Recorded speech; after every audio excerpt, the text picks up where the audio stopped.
ಈ micro finance ಹಾವಳಿ ಮಿತಿ ಮೀರ್ತಾ ಇದೆ. ಕಿಲ್ಲರ್ ಫಿನಾನ್ಸ್ಗೆ 11 ಸಾಲಗಾರರು ಬಲಿಯಾಗಿದ್ದಾರೆ. ಫಿನಾನ್ಸ್ ಟಾರ್ಚರ್ ವಿರುದ್ಧ ನಮ್ಮ ಸಮರ, ಸರ್ಕಾರಕ್ಕೆ ಬಿಸಿ ಮುಟ್ಟಿಸಿದ ನಮ್ಮ ವರದಿ. ಇಂದು ಸಿಎಂ ಸಿದ್ದರಾಮಯ್ಯ ಮಹತ್ವದ ಸಭೆ ಮಾಡ್ತಾ ಇದ್ದಾರೆ.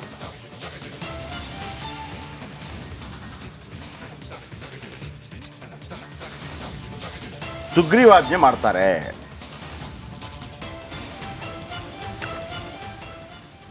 ಓಕೆ ನೋಡಿ, ಮೈಕ್ರೋ ಫಿನಾನ್ಸ್ ಅಂದರೆ ಮೊನ್ನೆಯಿಂದ ಹೇಳ್ತಾ ಇದ್ವಿ ನಾನು. ಅಂದರೆ ಈ ಹಿಂದೆ ಇರಲಿಲ್ವ, ಇತ್ತು ಮೈಕ್ರೋ ಫೈನಾನ್ಸ್ಗಳಿತ್ತು. ಆದರೆ ಈ ಥರ ರಕ್ತ ಹೀರುವಂಥದ್ದು, ತಾಳಿ ಕಿಡ್ನಿ ಮಾರುವಂಥದ್ದು, 50,000ಕ್ಕೆ ಏನು ಆಮೇಲೆ ಮನೆ ಖಾಲಿ ಮಾಡಿಸುವಂಥದ್ದು, ಇದೊಂದು ಅಮಾನುಷ. ಹೌದು, ಇದು ಅಮಾನುಷ ಅಲ್ಲದಿದ್ದರೆ ಮೊದಲು ಜೀತ ಪದ್ಧತಿ ಅಂತಿತ್ತಲ್ಲ, ಅದು ಕೂಡ ಅಮಾನುಷ ಅಲ್ಲ. ಏನು ಜೀತ ಪದ್ಧತಿ ಅಂದರೆ, ಈಗ ಒಂದು 10 ಜನ ಗಂಡ ಹೆಂಡತಿ ಮಕ್ಕಳು ಚಿಕ್ಕಪ್ಪ ದೊಡ್ಡಪ್ಪ ಗಿಡಪ್ಪ ಬಡ ಅವರೆಲ್ಲ ಒಂದು ಮಾಲೀಕನ ಮನೆಯಲ್ಲಿ ಕೆಲಸ ಮಾಡೋದಂಗೆ ಬೆಳಗ್ಗೆ 6 ಗಂಟೆಯಿಂದ ರಾತ್ರಿ 6 ಗಂಟೆ ತನಕ. ಯಾವಾಗ ಮಲಗ್ತಾರೆ ಯಾವಾಗ ಮಲಗೋದಿಲ್ಲ ಅಂತಿಲ್ಲ.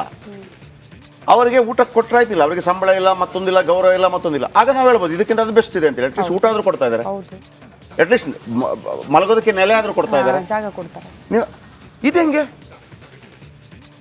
ಹೆಂಗೆ ಅಂತಂದರೆ, ನಿಮಗೆ ಇವನಿಗೆ ಕಟ್ಟಕ್ಕಾಗೋದಿಲ್ಲ ಅಂತ ಗೊತ್ತಿದ್ರೇ ಕೊಡೋದು. ಏನಿದೆ, ಮನೆ ಇದೆ, ಇನ್ನು ಕಟ್ಟಕ್ಕಾಗಲ್ಲ, ಕೊಡಿ ಮನೆ. ಇದು ಲೈಸೆನ್ಸ್ಡ್ ದರೋಡೆ. ರಾತ್ರಿ ಕಳ್ಳರು ಬರ್ತಾರಲ್ಲ, ಅದಕ್ಕೆ ಲೈಸೆನ್ಸ್ ಇಲ್ಲ. ಇದು ಲೈಸೆನ್ಸ್ಡ್ ದರೋಡೆ. ಗೊತ್ತಿದ್ದು ಕದಿಯೋದು. ಕಳ್ಳ ಏನ್ ಮಾಡ್ತಾನೆ, ಯಾವ ಮನೆ ಓಪನ್ ಇದೆ, ಯಾರು ಊರ್ಗೋಗಿದ್ದಾರೆ ಮತ್ತೊಂದು ನೋಡ್ಕೊಂಡ್ ಬರ್ತಾನೆ, ಯಾರ ಮನೆ ಬಾಗಿಲು ಹಾಕಿದೆ ಹಿಂಗೆ ನೋಡ್ಕೊಂಡ್ ಬರ್ತಾನೆ, ರಾತ್ರಿ ಬಂದು ಹೊಡಿತಾನೆ. ಅಥವಾ ಮನೆಯಲ್ಲಿ ಯಾರು ಇಲ್ಲದೆ ಇದ್ದಾಗ ಬೀಗ ಹಾಕಿದೆ ಮನೆ ಅಂತ ಅಂದ್ಬಿಟ್ಟು ಹೋಗ್ತಾನೆ. ಇವರು ಹಂಗಲ್ಲ, ಇವರು ಡೈರೆಕ್ಟ್ ಆಗಿ ಬರೋದು.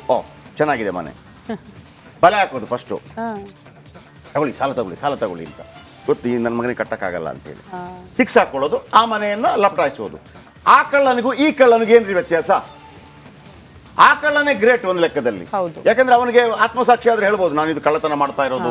ಬಹುಶಃ ಒಂದು ಕಳ್ಳತನ ಮಾಡಿದ ನಂತರ ಮತ್ತೊಂದು ಮನೆಯನ್ನು ಕಳ್ಳತನ ಮಾಡೋದಕ್ಕೆ ಸ್ವಲ್ಪ ಹಿಂದೇಟ್ ಹಾಕ್ಬೋದು, ಇಷ್ಟೆಲ್ಲ ಐಟಮ್ ಇದೆ, ನಾನು ಹೆಂಗ್ ತಗೊಂಡು ಹೋಗ್ಲಿ ಅಂತೇಳಿ.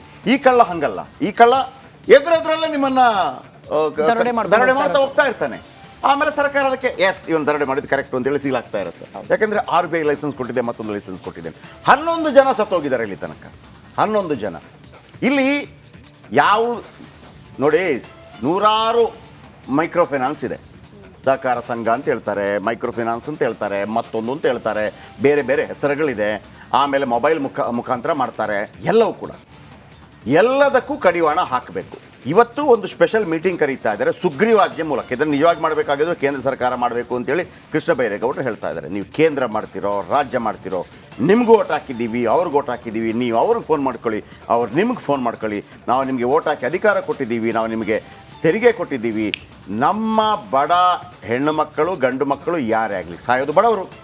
ಸಾಲ ಮಾಡಿದಂಥ ವಿಜಯ ಮಲ್ಯ ಇದ್ದಾರೆ, 9,000 ಕೋಟಿ, ಈಗಲೂ ಆರಾಮಿದ್ದಾರೆ. ಅಲ್ಲಿ ಗುಜರಾತ್ನ ಅನೇಕ ವ್ಯಾಪಾರಿಗಳಿದ್ದಾರೆ, ಆರಾಮಿದ್ದಾರೆ. ಸಿದ್ದರಾಮಯ್ಯನವರ ಸಾಲ ಇದೆ, ಕುಮಾರಸ್ವಾಮಿ ಸಾಲ ಇದೆ, ದೇವೇಗೌಡರ ಸಾಲ ಇದೆ, 224 ಜನರ ಸಾಲ ಇದೆ. ಅವ್ರಿಗೇನೂ ಆಗಿಲ್ಲ, ಅವ್ರನ್ನ ಯಾರು ಹೊಡೆದಿಲ್ಲ, ಅವ್ರ ಮನೆ ಬಿಟ್ಟು ಓಡೋಗಿಲ್ಲ. ನಮ್ಮ ತಾಯಂದ್ರೆ ಯಾಕ್ರಿ ಮನೆ ಬಿಟ್ಟು ಓಡೋಗ್ಬೇಕು? ಎಷ್ಟು ಗೌರವಾನ್ವಿತ ಒಂದು ಹೆಣ್ಣುಮಗಳು.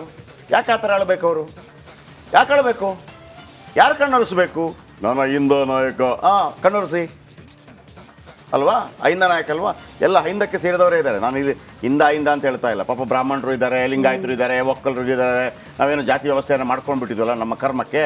ಎಲ್ಲರೂ ಇದ್ದಾರೆ. ಆರ್ಥಿಕವಾಗಿ ಯಾರೆಲ್ಲ ಸೋತು ಹೋಗಿದ್ದಾರೆ ಅವರೆಲ್ಲರ ಪರವಾಗಿ ನಾವು ಇದನ್ನು ಮಾತಾಡ್ತಾ ಇದ್ದೀವಿ. ಇದರ ಬಗ್ಗೆ ಒಂದು ರಿಪೋರ್ಟ್ ನೋಡ್ಕೊಂಡ್ಬನ್ನಿ.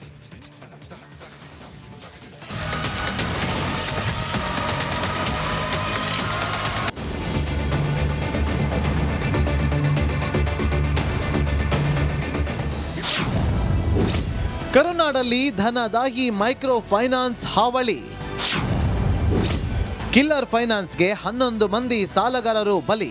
ರಾಜ್ಯದಲ್ಲಿ ಮೈಕ್ರೋ ಫೈನಾನ್ಸ್ ಸಾಲ ಬಡ್ಡಿಯ ಹಾವಳಿ ತಾಳಲಾರದಾಗಿದೆ. ಸಾಲದ ಸುಳಿಯಲ್ಲಿ ಸಿಲುಕಿದವರು ಬಡ್ಡಿಯ ಕಿರುಕುಳ ತಾಳಲಾರದೆ ಊರೇ ಬಿಟ್ಟು ಹೋಗುತ್ತಿದ್ದಾರೆ. ಮೈಕ್ರೋ ಫೈನಾನ್ಸ್ ಸಿಬ್ಬಂದಿಯ ಅಟ್ಟಹಾಸಕ್ಕೆ ಒಂದಲ್ಲ ಎರಡಲ್ಲ ಬರೋಬ್ಬರಿ 11 ಮಂದಿ ಸಾಲಗಾರರನ್ನ ಬಲಿ ಪಡೆದು ಬಿಟ್ಟಿದ್ದಾರೆ. ರಿಪಬ್ಲಿಕ್ ವರದಿಗೆ ಮನೆ ಸೇರಿದ ಬಾಣಂತಿ.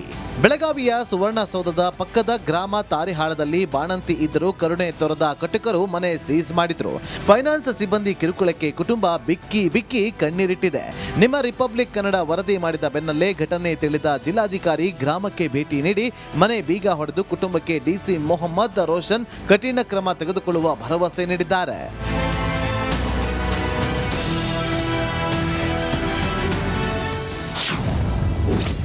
ಸರ್ಕಾರ ಅಲರ್ಟ್ ಆದರೂ ಸಾವಿಗಿಲ್ಲ ಕೊನೆ.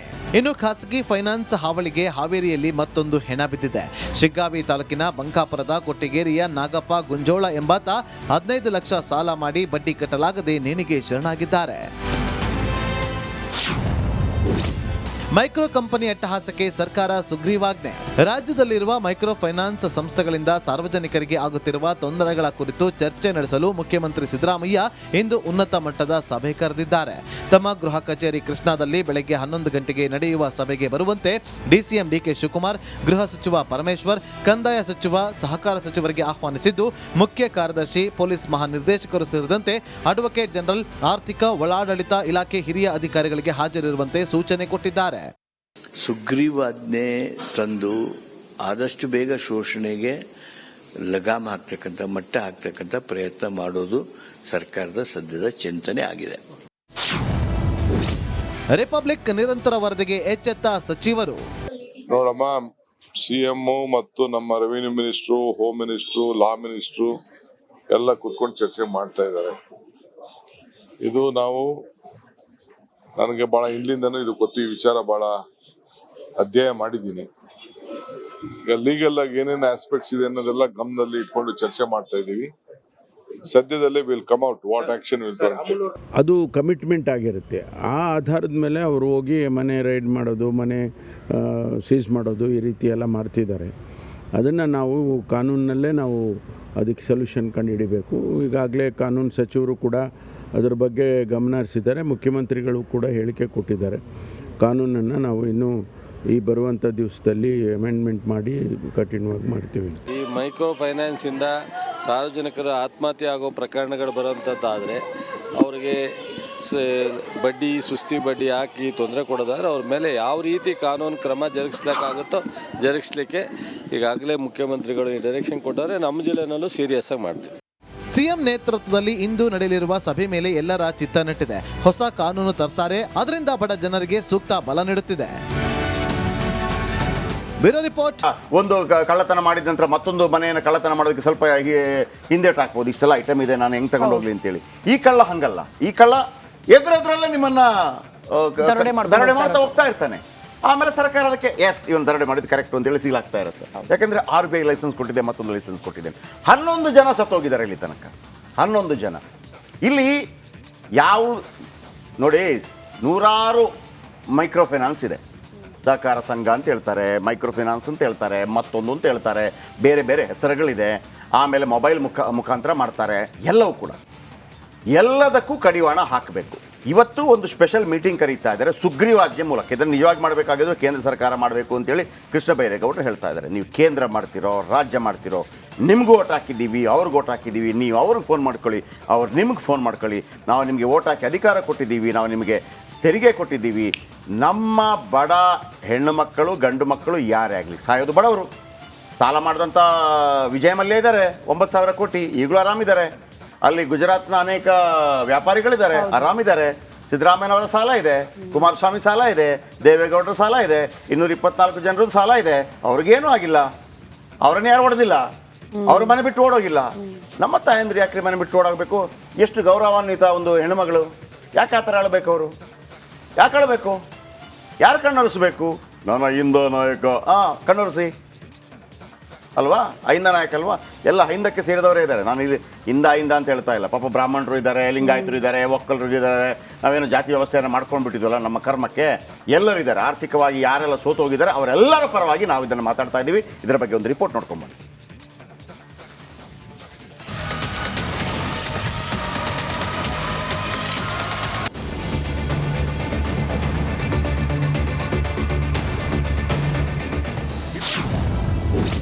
ಕರುನಾಡಲ್ಲಿ ಧನದಾಗಿ ಮೈಕ್ರೋ ಫೈನಾನ್ಸ್ ಹಾವಳಿ.